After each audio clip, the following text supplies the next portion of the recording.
कछु न परीक्षा लीन गोसाई, कीन प्रणाम तुम्हारे हुनाई। हमने कोई परीक्षा नहीं ली, जैसे तुमने प्रणाम किया वैसे हमने प्रणाम किया। शंकर जी ने ध्यान लगाया, देखा कि सती ने मां सीता का वेश बनाया, अब ये मेरे बाएं अंग में बैठने के अधिकारी नहीं है।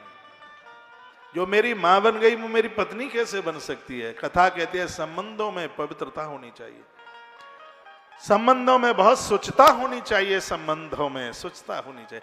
जिसको बहन कह दिया, भाई कह दिया, चाचा कह दिया, मां कह दिया, पुत्र कह दिया, तो उन संबंधों का निर्वहन कीजिए, उन शब्दों को निभाइए और पर्दे के पीछे आवाज बंद करा दीजिए। ये बहुत बोल रहे हैं, बोलो।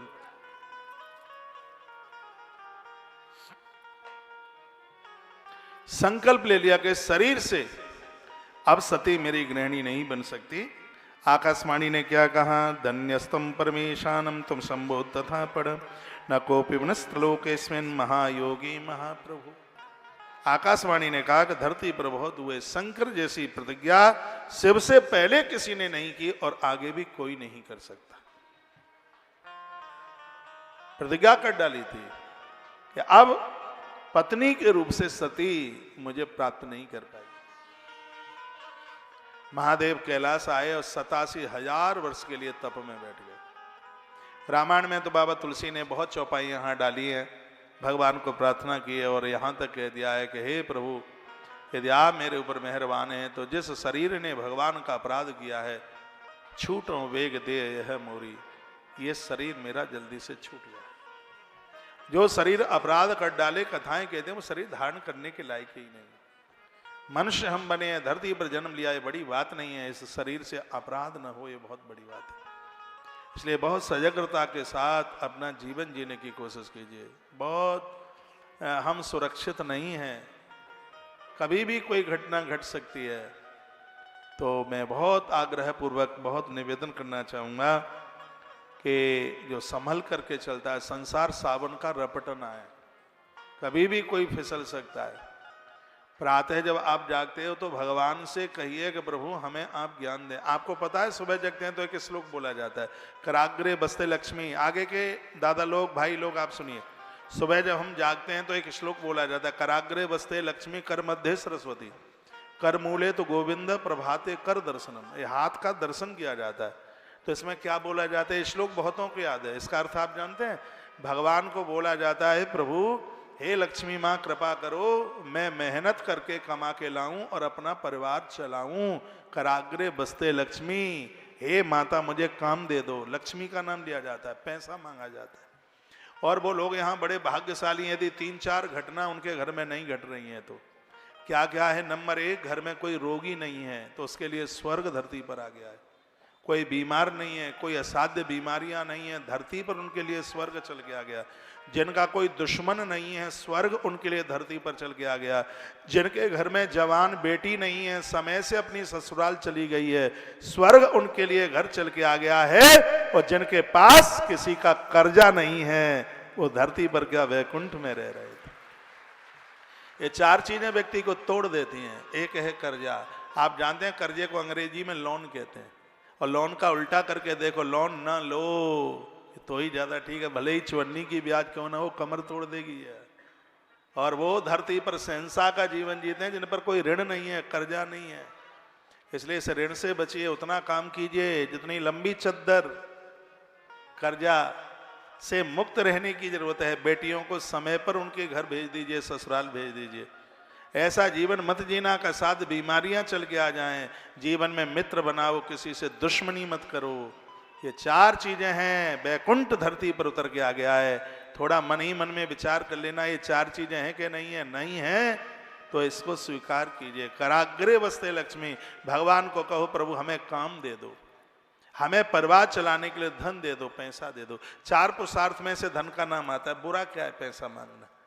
कराग्रे बसते लक्ष्मी, लक्ष्मी जी की आरती में आता है, तुम बिन यज्ञ न होते वस्तु नहीं पाता, ओम जय लक्ष्मी माता। पैसा के बिना काम चलता कहाँ है। 2 चीजों से सम्मान मिल जाता है, एक धन से सम्मान मिलता है और एक धर्म से सम्मान मिलता है, लेकिन दोनों में अंतर है। जो धन से सम्मान मिला है उसमें अकड़ होती है, जो धर्म से सम्मान मिला है उसमें विनम्रता होती है। दोनों में ये तो अंतर मान। आप धनवान भी हैं और धर्मयुक्त भी जीवन जी रहे हैं। ईश्वर से प्रार्थना कीजिए कि धन आया है तो अभिमान न आए। उसके लिए कहा जाता है कराग्रे बसते लक्ष्मी कर मध्य सरस्वती, हे मेरी मां शारदा मुझे विचार दे दो। ये धन अभिमान को लेकर के न आ जाए। तीसरी बार में गोविंद को कहा जाता है मेरी इंद्रियों को अपने वश में कर लो भगवान, आपसे 3 वाक्य रोज बोला करो। एक तो भगवान से परिवार चलाने के लिए धन मांगना, और धन अभिमान न लाए इसलिए सरस्वती माता से बुद्धि मांगना, और इंद्रियां गड़बड़ ना करें इसलिए भगवान गोविंद से संयम मांगना। ये मांगने की चीज है परमात्मा। तालियां कुछ ज्यादा बजा दी हैं, धन्यवाद आपके लिए। भगवान शिव की कथा सुन रहे हैं आप, शंकर की कथा, और आज है शिवरात्रि, इसलिए मैं 2 पंक्तियां आपसे जरूर गब्बाऊंगा। बिन पिए नशा हो जाता है, जब सूरत देखूं भोले की। सबकी सुन लीजिए, सबके हाथ बिल्कुल ऊपर होंगे और बहुत आनंद के साथ 5 सवा 5 बजे तक कथा चलेगी। आज शिवरात्रि है, जाके तुम्हें फलारी तो बनाना है और क्या करना है। भीमसेन महादेव मंदिर में रात्रि को 9 बजे चतुर्थ पैर की पूजा आरंभ हो रही है। जिनके पास आज के अभिषेक के रजिस्ट्रेशन है वो जरूर पहुंचिएगा। अभिषेक के बाद में नर्मदेश्वर और बड़ी सिद्ध माला रुद्राक्ष की तत्काल प्रसाद रूप में आपको वहीं मिलेगी। आपने 4 पैर की पूजाएं बहुत देखी होंगी, एक बार इसका भी आप दर्शन कर लेना। तुलसी तपोवन गौशाला वृंदावन से अभिषेक के लिए दूध दही सब घी वगैरह वहीं से आ रहा है। ब्राह्मण भी आ रहे हैं, आचार्य पंडित लोग आ रहे हैं, बहुत आनंद आवेगा। और मैं पूरी रात्रि भर वहीं होऊंगा पूजा में। यहाँ के महादेव बड़े अद्भुत हैं, भीमसेन बाबा बड़े अद्भुत हैं, तो भगवान चांदेश्वर भी बहुत अद्भुत हैं। आज कथा के बाद मैं उनका दर्शन करने के लिए जाऊंगा। यहाँ जैसे ही कथा पूरी होगी, मैं तो अभी भी गया था, भीड़ ज़्यादा थी तो मुझे लौट करके आना पड़ा, क्योंकि हमसे किसी को डिस्टर्ब हो दिक्कत हो। मेरे साथ तो पुलिस की गाड़ियाँ चलती हैं तो कहें हटो हटो हटो हटो, लेकिन जो श्रद्धा लेकर के लोग खड़े हुए हैं, 4 लोग तो हमारी स्तुति भी करेंगे तो 10 गाली भी तो दे सकते हैं। इतने VIP हो गए, देखो है हमें इतनी दिक्कत परेशानी हो रही है, हों बजाती हुई गाड़ी, तो वो हमारा मन स्वीकार करता नहीं। तो हमने सोचा कि रात्रि को भीड़ कम हो जाएगी, शाम को तो कथा के बाद में तभी भगवान चांदेश्वर का दर्शन करेंगे। मैं कहूँगा भीमसेन बाबा का दर्शन करने से उम्र बढ़ेगी खानदान परिवार की, तो चांदेश्वर भगवान का दर्शन करते हुए आप क्रोध को जीत लोगे। ये क्रोध बड़ा खतरनाक है। क्रोध व्यक्ति को बेहोश करके मानव से दानव बना देता है। तो आज रात्रि के बड़े अद्भुत कार्यक्रम, जहां तक मेरी निगाह जा रही है भक्त ही दिखाई दे रहे हैं। इधर बहुत लोग खड़े हैं, आप बैठ जाइए, जहां जगह मिल जाए, आवाज तो वहां आ ही रही होगी। कार्यकर्ता लोग इनको कहीं न कहीं जरूर बैठाइए। अभी तो कथा आज से शुरू हो रही है, समझ लो 4 तारीख को इसकी पूर्णावधि है। जगह तो ज़्यादा ही कम पड़ गई है। कहा यही जा रहा था शीतला माता का मंदिर इतना दूर है, यहाँ कौन सुनने के लिए आएगा। ये भगवान महादेव ने कान में फूंक मारी और आप दौड़ते दौड़ते आ रहे हैं। और मुझे विश्वास है ये कथा कहानी चुटकुले में नहीं चल रही है, ये ग्रंथ के मुताबिक ही कथा चल रही है, और एक एक शब्द आपका कल्याण करेगा, आनंद से भर देगा। ये संपूर्ण आयोजन गौ माता के लिए ही समर्पित हो रहा है। सामने देखो वो हुंडी पात्र वगैरह रखे हैं, लिफाफे आपको दिए गए हैं, उसी में ही छोड़ करके जाना। और कल की कथा में जरूर आना, अभी तो कथा कई घंटों तक चलेगी। कल 3 मुखी रुद्राक्ष पूरे पंडाल में बच्चों के लिए बांटे जाएंगे। कल अमावस्या भी है, तिथि भी बड़ी अद्भुत है, और कल गुरुवार भी है। आज रात्रि को 20,000 रुद्राक्ष हम भगवान महादेव के ऊपर चढ़ा करके सिद्ध कर रहे हैं। कल वह 3 मुखी रुद्राक्ष का वितरण इसी पंडाल में। कब बट जाएंगे आपको पता ही नहीं लगेगा, बैठे ही बैठे प्रसाद मिलेगा। ये चीजें बाजार में नहीं मिलेंगी। बाजार में आचार्यों के मंत्र कहाँ से आएंगे, तो कल एक दिन तो 3 मुखी रुद्राक्ष और एक दिन 2 मुखी रुद्राक्ष, पूरे मैनपुरी के घर घर में हम 2 मुखी रुद्राक्ष पहुंचाना चाहेंगे। गाड़ियों की कभी टक्कर न लगे, एक्सीडेंट न हो, सबके प्राण सुरक्षित रहे। आप अपनी मोटरसाइकिल में रखिए, अपने 4 पहिए वाले में रखिए, जो रेल चलाते हैं, ट्रक चलाते हैं, वो गले में पहन सकते हैं, अपनी गाड़ी में रख सकते हैं। बहुत बड़ा सुरक्षा कवच है। और ये आनंद की बात है, सत्य है, यहाँ से भी सत्य नहीं बोला जाएगा तो कहाँ से बोला जाएगा। 11,000 रुद्राक्ष 2 मुखी भगवान के ऊपर चढ़ाकर आज रात्रि को उनको सिद्ध किया जाएगा और फिर वह प्रसाद रूप में वो सब आपको प्राप्त होगा। कल की कथा तो छोड़नी नहीं है, जो छूटे छूट जाने देना। आप जानते हैं अमावस्या को ये कथा पुरखों के नाम कर देना, आपको पितृपक्ष के 16 दिन का श्राद्ध करने का फल प्राप्त हो जाएगा। मेरी आत्मा बोलती है घर गृहस्थी के काम तो 4 तारीख के बाद भी करते रहोगे, ये कथा नहीं मिलेगी 4 तारीख के बाद में सुनने के लिए। बहुओं को, बेटियों को, परिवार को, सब को लेकर के आइए। ये ना सोचिए कि हम यहाँ के बहुत बड़े अधिकारी हैं, कि बहुत बड़े हम सत्ता से जुड़े हैं। और आप जानते हैं जो जमीन पर बैठ करके भगवान की कथा सुनता है, पक्का भगत तो वही है, जहां भी जो जगह मिल जाए। वैसे भी जमीन पर बैठने वाला जमींदार, हम तो चौकी पर बैठे हैं, सो भैया चौकीदार हैं, चौकीदारी कर रहे हैं और क्या कर रहे हैं। तो आइए 2 पंक्तियां भगवान शिव के चरणों में हम समर्पित कर देते हैं। बिन पिए नशा हो जाता है जब सूरत देखो भोले। दोनों हाथ उठाओ पीछे तक। बिन पिए नशा हो जाता है जब सूरत देखो भोले की। बिन पिए नशा हो जाता है जब सूरत देखो भोले की। जब सूरत देखो भोले की। जब सूरत देखो भोले की। जब सूरत देखो बाबा की। बिन पिए नशा हो जाता है जब सूरत देखो भोले की। बिन पिए नशा हो जाता है जब सूरत देखो भोले की। जय हो। हर हर महादेव। सभी लोग दोनों हाथों को उठा लो। नहीं बोल लूंगा।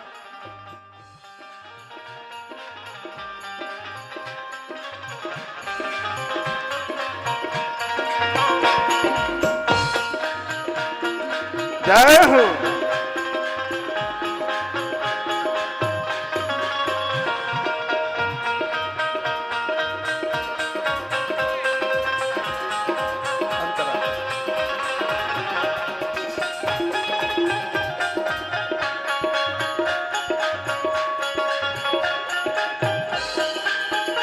मुझे नींद नहीं, राधे, मुझे चैन अनुज को बुलाओ। नहीं, मुझे अनुज को बुलाओ। नींद अरे तो भी नहीं, कर दो मुझे यार। चैन सब बिगड़ रहा है प्रोग्राम में, तो मुझे देख रहा हूं। नींद नहीं, मुझे चैन नहीं, मुझे नींद नहीं, मुझे चैन नहीं। नैनों में तुम्हें बसाया है जब सूरत देखो भोले की। बिन पिए नशा हो जाता है जब सूरत देखो भोले की। जब सूरत देखो भोले की। जब सूरत देखो बाबा की। बिन पिए नशा हो जाता है जब सूरत देखो भोले की। शंकर भगवान की।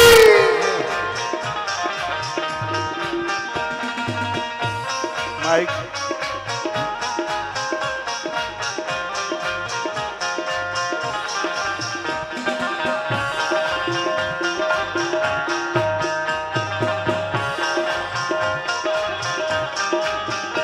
मुझे भूख नहीं, मुझे प्यास सिर आगे, नहीं, बैठ जाने तो क्या दिक्कत? भूख बैठ जाओ, नहीं, बैठ। मुझे प्यास नहीं। 5-7 मुझे कुर्सी डाल। भूख नहीं, मुझे प्यास नहीं, मुझे भूख नहीं, मुझे प्यास नहीं। हृदय में तुम्हें लगाया है जब सूरत देखो भोले की। ओ बिन पिए नशा हो जाता है जब सूरत देखो भोले की।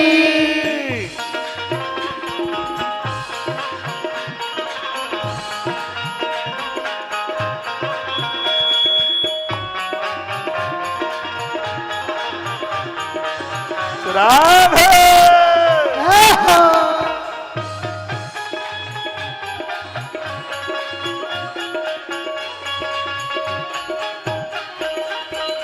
मैं तो गंगा नहाऊं, मैं तो यमुना नहाऊं, मैं तो गंगा नहाऊं, मैं तो यमुना नहाऊं, राधे मैं तो गंगा नहाऊं, श्री राधे। मैं तो यमुना नहाऊं। मैं तो गंगा नहाऊं, मैं तो यमुना नहाऊं। सत्संग में डुबकी लगाई है, सत्संग में डुबकी लगाई है। और थोड़ा। जब सूरत देखो भोले की। ओ बिन पिए नशा हो जाता है जब सूरत देखूं भोले की। पुलिस वाले भाई साहब आप इधर आइए। पुलिस वाले भाई, पुलिस वाले भाई पीछे, पुलिस वाले।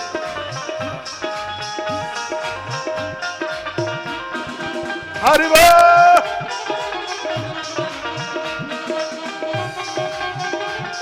एक बार और दोनों हाथ उठा दीजिए।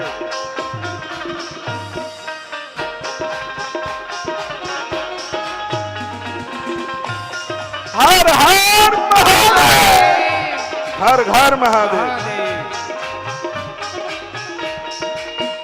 मैं तो देश न जाऊं परदेश न जाऊं, मैं तो देश न जाऊं परदेश न जाऊं, मैं तो देश न जाऊं परदेश न जाऊं, तो देश न जाऊं परदेश न जाऊं। चरणों में शीश झुकाया है, चरणों में शीश झुकाया है। जब सूरत देखो भोले की। बिन पिए नशा हो जाता है जब सूरत देखूं भोले की। तबले की आवाज, तबला।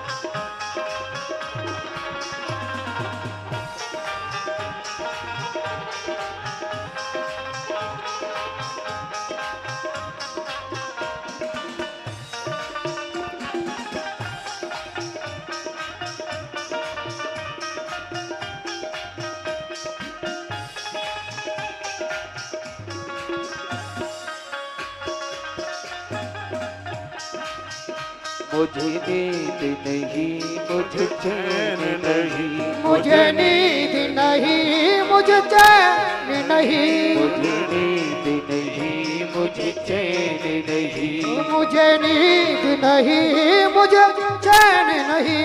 नैनों में तुम्हें बसाया है, नैनों में तुम्हें बसाया है। जब सूरत देखो भोले की। ओ बिन पिए नशा हो जाता है जब सूरत देखूं भोले की। जब सूरत देखूं भोले की। जब सूरत देखो भोले की, जब सूरत देखो बाबा की। बिन पिए नशा हो जाता है जब सूरत देखो भोले की। बिन पिए नशा हो जाता है जब सूरत देखो भोले की। ओ बिन पिए नशा हो जाता है जब सूरत देखूं भोले की। बिन पिए नशा हो जाता है जब सूरत देखूं भोले की। बिन पिए नशा हो जाता है। सूरत देखूं भोले की, भोले की। पिए नशा हो जाता है जब सूरत देखूं भोले की। बिन पिए नशा हो जाता है जब सूरत देखूं भोले की। बिन पिए नशा हो जाता है जब सूरज देखो भोले। बोलिए शंकर भगवान जय आज के आनंद की जय जय श्री राधे। भगवान शंकर 87,000 वर्ष के लिए समाधिस्थ होकर के बैठे। दक्ष प्रजापति महादेव के अपमान के लिए एक बहुत बड़ा आयोजन हरिद्वार की धरती पर करने को जा रहा है। संदेश यह है कथा का, किसी को नीचा दिखाने के लिए, किसी के अपमान के लिए जो कार्य किए जाएंगे वो कार्य कभी पूरे नहीं होंगे और उसका भोग हमें भोगना पड़ेगा। अच्छे काम तो लोगों के कल्याण के लिए होते हैं, किसी को नीचा दिखाने के लिए नहीं। लेकिन दक्ष ने यह किया, सब जगह नौता निमंत्रण दिया, महादेव के लिए कोई नौता नहीं था। शंकर की समाधि खुली, मुख से राम का नाम, प्रभु का नाम निकला। कथा कहती है महादेव की 87,000 वर्ष के बाद समाधि खिली। जिब्या से भगवान का नाम लेते हैं। 5-4 घंटा सोने के बाद जब भोर में आप जागते हैं, आप भी सबसे पहले भगवान का ही नाम लीजिए। आपको गुरु मंत्र में कोई भी मंत्र मिला हो, लेकिन जब बिस्तर छोड़ते हैं तो प्रभु राम का नाम लें। क्यों? जो राम का नाम लेंगे, राम ने हनुमान को वरदान दिया है, हनुमान जी अपनी गदा लेकर के उस भक्त के बगल में खड़े रहेंगे। हनुमान उसे कभी सूना नहीं छोड़ते, अकेला नहीं छोड़ते, जो प्रभु राम का नाम लेते हैं। कैसे राम का नाम लेना है? बिस्तर पर थोड़ा 10 मिनट थोड़ा जल्दी से जागिए। ऐसा नहीं कि जागे और हाल ही टॉयलेट बाथरूम के लिए भागे। 10 मिनट इतना। कुछ लोग तो ऐसे टाइम पर जागते हैं, ऑफिस जाने से पहले 10 मिनट पहले दौड़ेंगे वॉश बेसिन पर। करना था टूथपेस्ट लगाना था, बुरश में पेस्ट और लगा ली शेविंग क्रीम। जब मुंह पर पहुंची तब पता लगा, फिर चिल्ला के कहता घरवाली को, तू जानती नहीं थी कि तूने शेविंग क्रीम यहाँ रख दी। अब क्रोध उसके ऊपर निकालता है। टाइम इतना तो आप टाइम बचा करके रखिए। भोर में जल्दी ये आदत डालिए।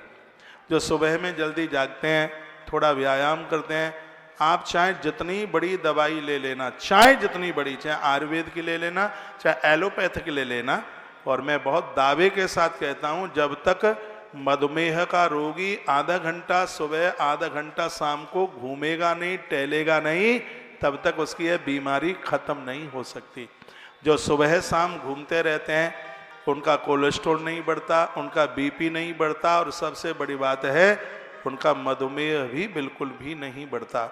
आप स्वस्थ रहना चाहते हैं, 20 साल और ज़्यादा जीना चाहते हैं, तो भोर में जल्दी जागने की आदत डालिए। आप स्वस्थ रहेंगे। सुबह का समय ही ऐसा है। और भगवत नाम उच्चारण करें। शंकर जी जागे भगवान का नाम लेते हैं। आज भी मैंने बोला कोटिम तक्ताम हरिम स्मरेत, करोड़ कार्य करने से पहले भगवान का नाम लें।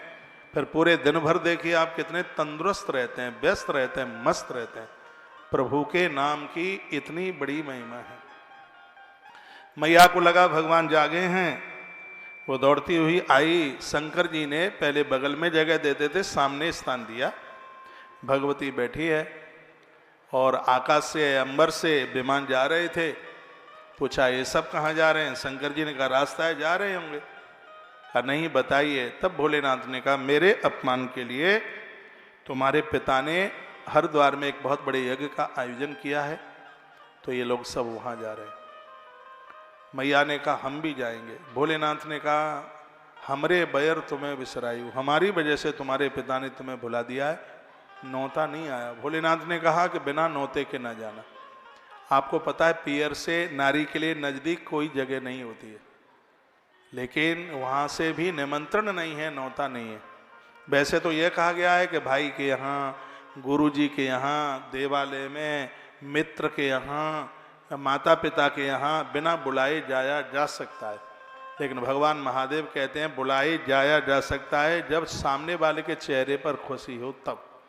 हमें देखकर जिसका मुंह लटक जाए, तो शंकर जी कहते हैं, गोस्वामी जी कहते हैं स्वर्ण की वर्षा क्यों नहीं हो रही हो, वहां पर पाम नहीं रखिएगा। आवत ही हर से नहीं, नैनन नाहि स्नेह, तुलसी वहां नहीं जाइए, चाहे कंचन वर्ष में, भले ही सोने की वर्षा क्यों ना हो, बिल्कुल जाना नहीं है। और एक बात मैं आपको बोलूँगा, आपको बुरा ना लगे तो मैं बोल दूँ, तुम्हारे ससुराल से बड़ा इस दुनिया में अब तुम्हारे लिए कोई भी घर नहीं है।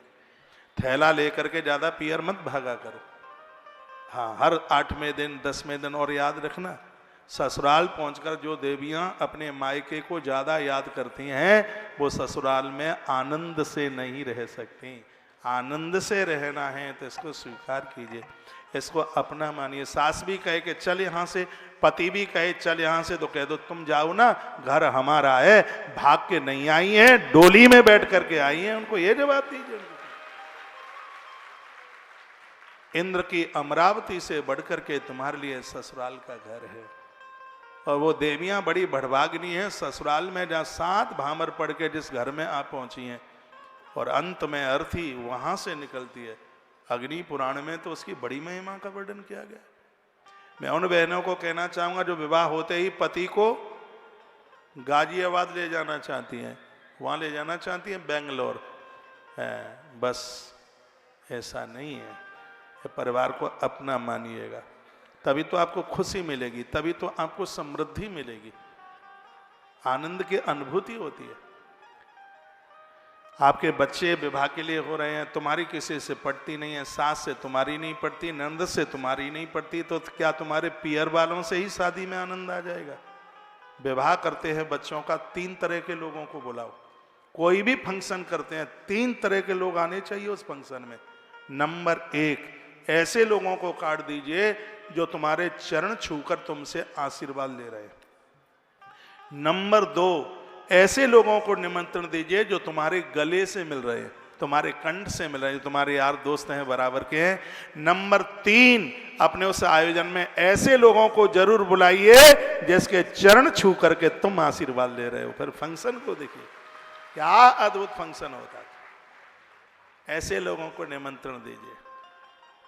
भगवान महादेव ने समझाया, मां मानती नहीं है। मां ने कहा मैं तो जाऊंगी, ऐसा हट ना किया जाए। सती माता ने कहा मैं तो जाऊंगी। भोलेनाथ ने तो अपने नियम को पूरा किया। नंदी को कहा कि तुम संग चले जाओ, क्योंकि स्त्री को घर से अकेले भेजना, इससे पुरुष के पुण्य क्षीण होते हैं। ये सुन लो, आप सुन लो। यदि नारी को घर से अकेला आप भेज देते हैं, इससे पुरुष के पुण्य क्षीण होते हैं। शंकर जी कहते हैं नंदी को। तो भोलेनाथ ने कहा नंदी अब देखो हमारा तो नौता है नहीं, हमारे जाने से दक्ष की व्यवस्थाओं में व्यवधान हो तो वो तो ठीक नहीं। मन तो हमारा भी है, क्योंकि जहाँ यज्ञ हो और हम जाने के लिए लालायत न हो, ऐसे कैसे हो जाएगा। लेकिन दक्ष ने हमारे अपमान के लिए आयोजन किया है, तो हे नंदी सती को तुम लेके चले जाओ। क्योंकि महादेव कहते हैं यदि कोई नारी पियर जाने का मन बनाती है तो घर के लोगों का यह भी धर्म है कि उसको रोका ना जाए। कुछ समय है जिसमें रोकने की बात कही है। नारी गर्भिणी है तो उसको रोकिए, और मैं कहता हूं गर्भ में संतान है तो बहुओं को उसके पियर मत जाने दो। ऐसा हमारे ग्रंथों में ही वर्णन है। क्योंकि गर्भस्थ शिशु के ऊपर यदि किसी की निगाह पड़ गई तो होने वाली संतान देवताओं की जगह पर असुर रूप में भी हो सकती है। क्योंकि पियर में नारी, पियर में तो वो स्वतंत्र होती है, कभी चाची के यहाँ, कभी बड़ी मम्मी के यहाँ, कभी अड़ोसन के यहाँ, कभी पड़ोसन के यहाँ, वहां कौन रोकता है। एक कथा आती है उग्रसेन की पत्नी जिसका नाम था पद्ममाला, पद्म रेखा, पद्ममाला कई नाम है उसके। तो वो गर्भिणी रूप में थी, उसकी सास ने समझाया, वो नहीं मानी और वो चली गई अपने पियर। घूमती है, बगीचे में गई, वहां एक दुर्मिल नाम का राक्षस रहता था। तो इस पवन रेखा के उदर के ऊपर उसकी निगाह पड़ गई। माताओं को तो वस्त्र बड़े सावधानी पूर्वक पूरे शरीर को ढक करके ही पहनने चाहिए। मैं कोई उपदेशक बन करके नहीं, मैं तो प्रार्थना करके बात ही कर रहा हूं। तो उस राक्षस की दृष्टि पड़ी उदर के ऊपर, जहां एक देवता तुल संतान को जन्म लेना था, वहां कसाई कंस पैदा हो गया सिर्फ उदर के ऊपर दृष्टि पड़ने से। इसलिए कहा गया कि ऐसी स्थिति में यदि आपकी बेटी को आपकी बिटिया की सास रोकती है तो इसमें आपको बिल्कुल भी बुरा नहीं मानना चाहिए। बेटियां तो दूसरे ही घर की अमानत होती है। शंकर जी ये बहुत से कुछ उन्होंने एग्जाम्पल दिए, का ये मानेगी तो है नहीं, और इसलिए तुम नंदी ले जाओ इनको। तो कहा ये सामान और अपना सब लेके चले। तो नंदी ने हल्के में अचक से पूछा इतना सामान क्यों? भोलेनाथ की आंख में आंसू आ गए। भगवान शंकर ने कहा नंदी अब ये सती वापस नहीं आ पाएगी। सती जैसी देवी अपने धर्म की चद्दर उतार के रख देगी तो संसार की नारियों का क्या होगा। कथा कहती है तुम अपने ससुराल से या पियर से कहीं से भी लड़के जाते हो, झगड़ के जाते हो, इससे आयु क्षीण होती है, इससे अपना ऐश्वर्य खत्म होता है। ये कथाएं चुटकला नहीं है, ये कथाएं जिंदगी है, जीवन जीने के लिए एक प्रयोगशाला है। ऐसा नहीं है कहानी रूप में इसको सुन लिया। शंकर की बात देखिए, एक एक बात क्या उन्होंने अद्भुत कही है। ये लड़के जा रही है, ये झगड़ के जा रही है, तो मुझे लगता है कि अब सती का जीवन नहीं, ये वापस नहीं आ पाएगी। तो इसका जो भी सामान है, गहने हैं, उसके वस्त्र लत्ते जो भी कुछ है उसके ही लिए ये लेके चले जा। नंदी गए, मैया ने हरिद्वार में प्रवेश किया तो सती को देखकर सब मुंह मोड़ करके खड़े हो गए थे। कोई बात नहीं करता, लेकिन दुनिया में एक ऐसी मां है, इसलिए तो उसके ऋण से कोई मुक्त नहीं हो सकता। सादर भले ही मिली एक माता, सादर भले ही मिली एक माता। ऐसी मां है, वो बड़े प्रेम से मिली। एक ऐसी मां थी, बहनें आई वो तो ढिठाई करने लगी, हंसी करने लगी, दिल्लगी करने लगी। एक तो बोली सती हमने सुना तुम्हारा नौता भी नहीं गया तो भी तुम आ गए। बाण का घाव भर सकता है लेकिन वाणी का घाव कभी नहीं भर सकता, इसलिए इस वाणी से कभी किसी को चोट ना पहुंचा। बाद में कहा आई एम सॉरी, ये न्याय अंग्रेजों का हो सकता है? पहले जूतियां मार दो फिर सॉरी बोलो, ये कहां का न्याय है? आदमी मरते दम तक उस अपमान को भूल नहीं पाता। इसलिए सोच करके समझ करके बोलिए। आप बोल रहे हैं बड़ी बात नहीं है, आप बोल क्या रहे हैं ये बड़ी बात। शब्द तो मंत्र बनने की आवश्यकता, मंत्र बन जाए। किसी ने बात नहीं करी, मां की आंख में आंसू आ गए। एक मां जरूर बोली, कहने लगी बेटा महादेव नहीं आए। सती रो पड़ी और सती माता ने कहा हे मां नौता नहीं गया, मैं चली आई। मैया यज्ञ कहां हो रहा है? यज्ञो हम यज्ञ कर्मा हम यज्ञा ज्ञानी सर्वसा, यज्ञात्मा यज्ञ निरतो यज्ञ वायु में वही, भगवान यज्ञ स्वरूप है। मैया ने उस यज्ञ के दर्शन की बात कही। जा करके देखा सती यज्ञ स्थल का हाल, शंकर जी ने जो कही आया उसका ख्याल। पति की बात नहीं मानोगी तो पछताना पड़ेगा। जानकी माता को राम जी समझाए थे, बोले कि वन में मत जाओ, वन में कष्ट है, लेकिन मैया जानकी नहीं मानी तो परिणाम क्या भोगने पड़े सब जानते। बड़ों की बात माननी चाहिए। सती माता ने भी नहीं माना, उसके परिणाम देखिए। जाकर के देखा सती यज्ञ स्थल का हाल, शंकर जी ने जो कही आया उसका ख्याल। भोले बाबा ने कहा वो सब मैया याद करते हुए रो रही है। सभी देवताओं के लिए स्थान दिखाई दिया, लेकिन कहीं भी भगवान शंकर के लिए स्थान नहीं। महात्मा दधीची ने बोला भी था इसको कि भोलेनाथ को स्थान दे, तो कैसा स्मन वेदांश ज्ञानसा कर्मणा वेदान प्रतिष्ठान सर्वाणी सोसो विष्णु यागत। कहता है कि सगरे वेद विष्णु में, मैंने विष्णु की पूजा कर ली, सबकी कर ली। दधीची को अपमान करके वहां से निकाला गया। और जिन सभाओं में महापुरुषों का, गुरुजनों का, माता पिता का अपमान होगा वो कार्य कभी पूरे हो ही नहीं सकते। कंस के दरबार में महापुरुषों का अपमान हुआ, रावण के दरबार में महापुरुषों का अपमान हुआ, दुर्योधन के दरबार में महापुरुषों का अपमान हुआ। उसके परिणाम क्या हुए? कथाएं कहती हैं कि वृद्धों का आदर करो, सम्मान करो, तुम्हारे सिगरे काम बनेंगे। लेकिन वृद्धों का, विवेकी जनों का अपमान करके और यदि कोई प्रसन्न रहना चाहे तो ये बिल्कुल संभव नहीं। कहता प्रतिष्ठान सर्वाणी सोश विष्णु रहागता, मैंने विष्णु को बैठा लिया, मैं कोई महादेव बादेव को नहीं जानता। इतना बड़ा अपमान। मैया वहां पर आई और दक्ष सामने खड़ा ही था। जब जगह भगवान शंकर के लिए नहीं दिखाई दी तो माता सती की आंख में आंसू आ गए। जो माँ ये बोली पितृम महान यज्ञो भविति तथा श्रुतम, जो कह रही थी मेरे पिता ने कितना बड़ा काम किया, यज्ञ का कार्य, और अब क्या कहती है मैं कितनी अभागिन हूं कि दक्ष जैसे बाप से मैं पैदा हुई।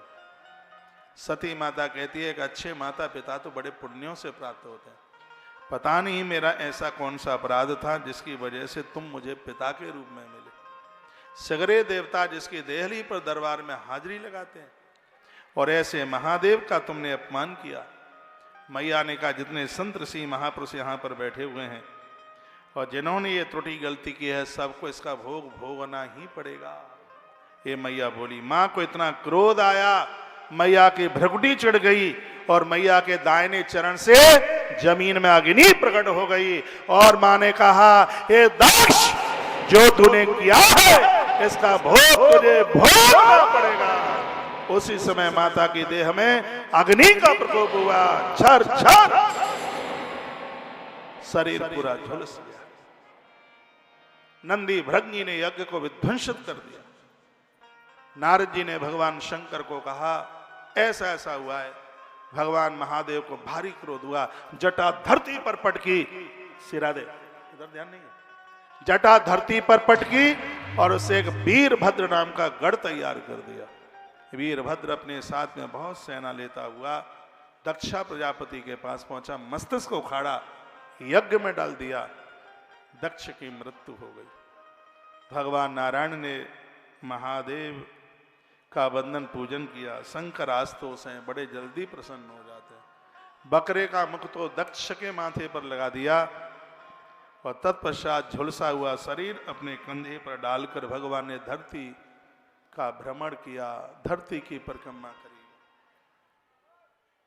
भगवान नारायण के चक्र के द्वारा माई का अंग धरती पर जहां जहां पर गिरा वहां पर शक्ति पीठें तैयार हो गईं।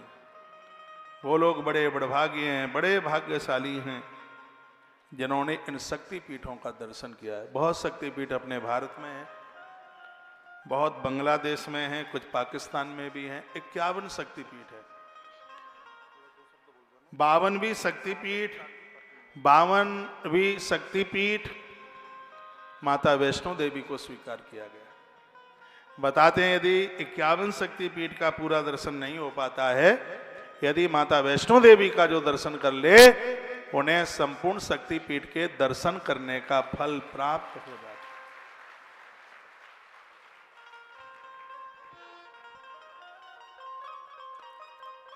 है। हमारे मध्य में अभी अभी पूरे नगर मैनपुरी के हृदय में जिन्होंने अपनी जगह बनाई है, वर्तमान समय में नगर पालिका अध्यक्ष, नगर पालिका परिषद मैनपुरी की अध्यक्षा माता श्रीमती संगीता देवी गुप्ता आगमन हुआ है। तालियों के साथ आदर कीजिए। और हमारे मध्य में श्री आलोक गुप्ता जी नगर पालिका परिषद मैनपुरी के साथ पूर्व अध्यक्ष रहे हैं, आपका भी आगमन हुआ है। मेरी पवित्र व्यासपीठ से आपका बहुत बहुत आदर है, बहुत बहुत मान।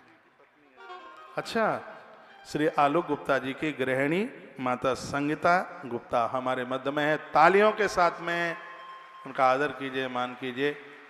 हमारे मध्य में भूतपूर्व चेयरमैन नगर की माता साधना गुप्ता भी बैठी हैं। मेरी पवित्र व्यासपीठ से आप सभी का बहुत बहुत आदर है, बहुत बहुत मान, बहुत बहुत सम्मान। तालियां क्यों नहीं बजाते हैं आप? माता संगीता गुप्ता के द्वारा बड़े अद्भुत कार्य हो रहे हैं, लोग बता ही रहे हैं। आपका आना हुआ है, बहुत रेस्पेक्ट है, बहुत सम्मान है आपका।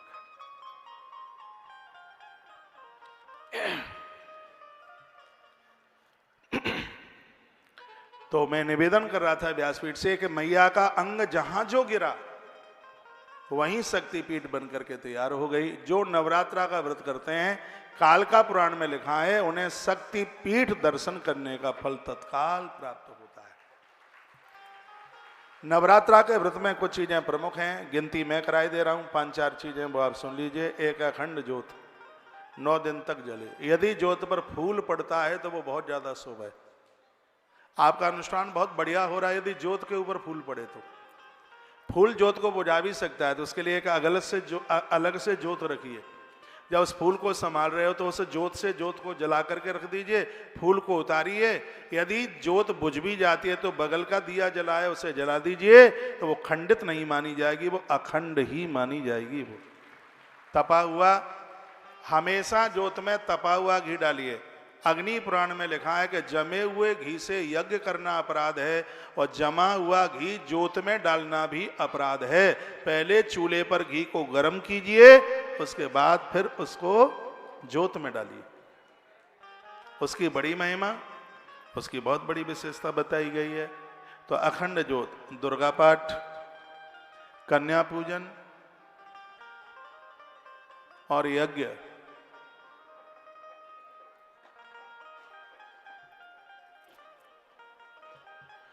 इसको बहुत विशेष माना गया है, बहुत अद्भुत माना गया है। बोलिए शंकर भगवान की जय हो, श्री हनुमान जी महाराज की जय हो, शिवरात्रि महामहोत्सव की जय हो। जय जय श्री जय जय जय जय। श्री राधे श्याम। अभी अभी हमारे मध्य में जिला अधिकारी मैनपुरी श्री अंजनी कुमार सिंह जी IAS हमारे मध्य में आए हैं। एक बार तालियों के साथ उनका आदर कीजिए, उनका मान कीजिए।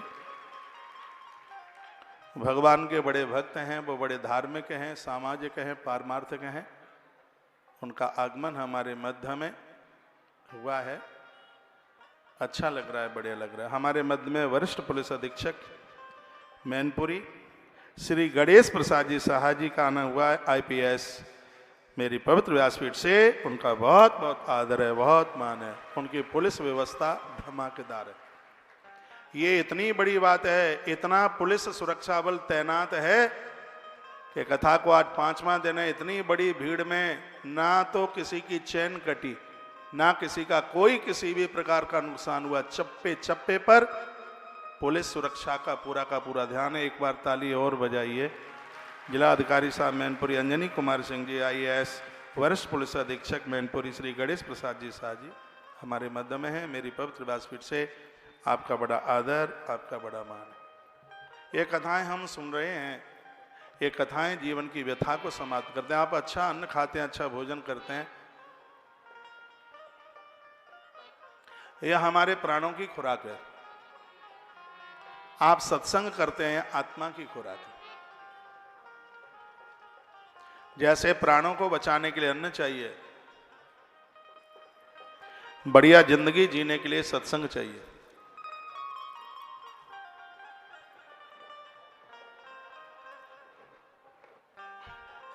सत्संग से विवेक मिलता है। आदि शंकराचार्य भगवान ने विवेक की व्याख्या की है। वो कहते हैं सत और असत की जानकारी हो जाए उसी को ही विवेक कहते हैं। एक बड़ा अद्भुत ग्रंथ है विवेक चूड़ामणि, शंकराचार्य भगवान का लिखा हुआ है, आदि शंकराचार्य जी का। आपके हाथ लगे, उसको आप जरूर पढ़िएगा।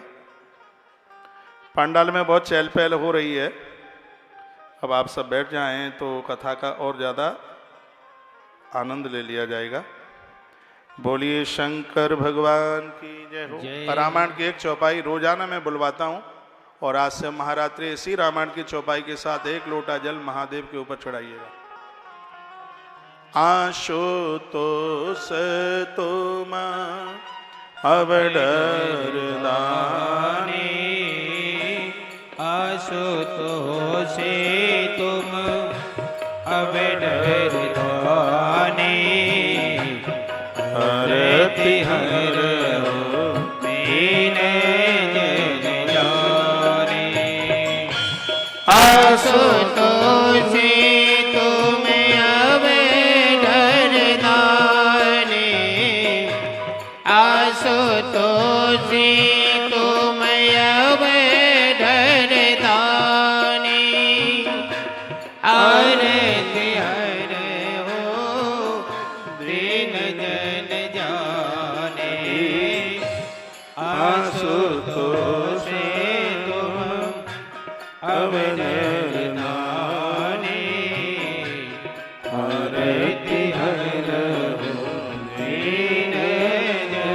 जाने आशुतोष तुम हमें धरदानी आशुतोष तुम हमें धरदानी आरती हरो दीन जन दानी आशुतोष तुम अवधानी आरती हरो दीन दानी। बोलिए शंकर भगवान की जय श्री हनुमान जी महाराज की जय जय श्री राम। आपका ध्यान थोड़ा सा इधर हो जाता तो बड़ा अच्छा लगता। मेरे पास में एक पर्ची आई है जिलाधिकारी मैनपुरी श्री अंजनी कुमार सिंह जी की।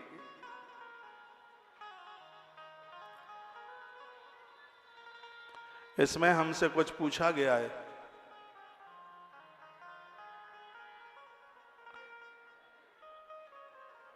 कहाँ बैठे हैं अंजनी कुमार सिंह जी? थोड़ा हाथ उठाइए।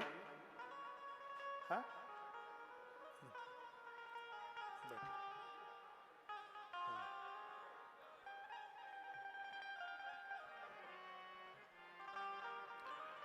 आदि शंकराचार्य जी और मंडन मिश्र जी का शास्त्रार्थ वास्तव में कहाँ हुआ, इसका प्रमाण क्या है, इसके विषय में कुछ बताएं।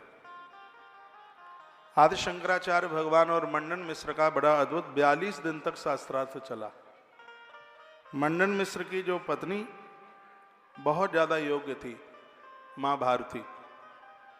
जब इन दोनों में शास्त्रार्थ हुआ तो कहा निर्णायक कौन बनेगा। शंकराचार्य भगवान ने कहा कि तुम्हारी पत्नी भारती। माता भारती ने दोनों के गले में एक एक माला पहना दी। 42 दिन तक यह शास्त्रार्थ चलता रहा। उस शास्त्रार्थ में मंडन मिश्र हारे, आदि शंकराचार्य भगवान जीते।